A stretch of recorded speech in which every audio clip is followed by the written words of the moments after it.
You had CIs where you won 3 silver medals, which is pretty fantastic. Not what exactly you wanted, but leading up to that, you had a pretty nice season, didn't you? Yeah, I'd gone down to University of Washington, run a couple miles. I'd run 4 flat and 3:59 flat. To be honest, I was more happy with the 4 flat mile, just because the way training was going leading into it.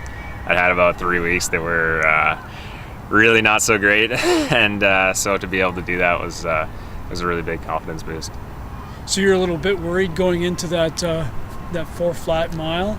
Yeah, the first mile I went into it, I was like, oh, I'm gonna run 4:05. I'm gonna run 4:08 or whatever, and I just kind of put myself in there, and I ended up hanging on. And I looked at the clock afterwards, and I was like, oh, I was so close to sub 4. I should have leaned.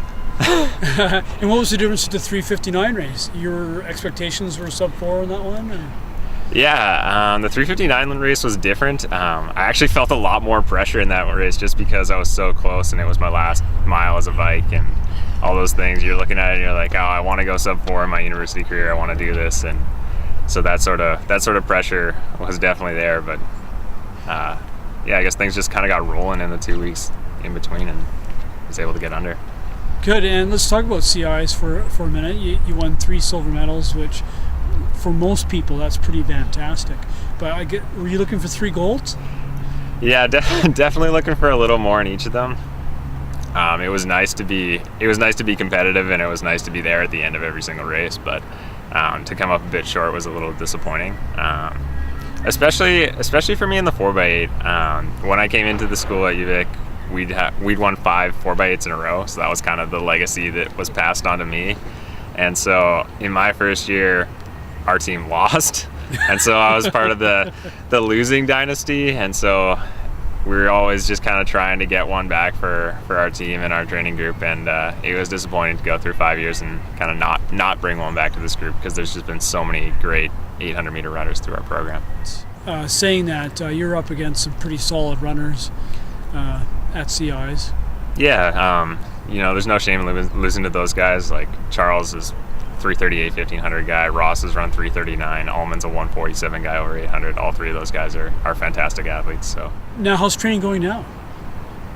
Good. We kind of took a little bit of a down week last week, and this week has been kind of back full steam and feeling tired, just kind of surviving this week. So yeah, things are going well.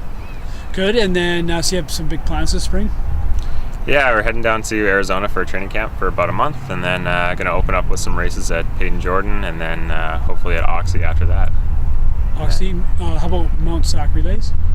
I was kind of on the schedule, but it's right in the middle of our altitude camp, and we didn't really want to break it up. So those are your spring goals. And what about late summer goals? Late summer goals.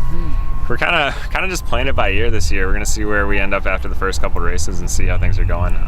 It's a big year. There's VSU, Pan Am's, Worlds, so a bunch of teams that are out there, and hopefully I'm on at least one of them.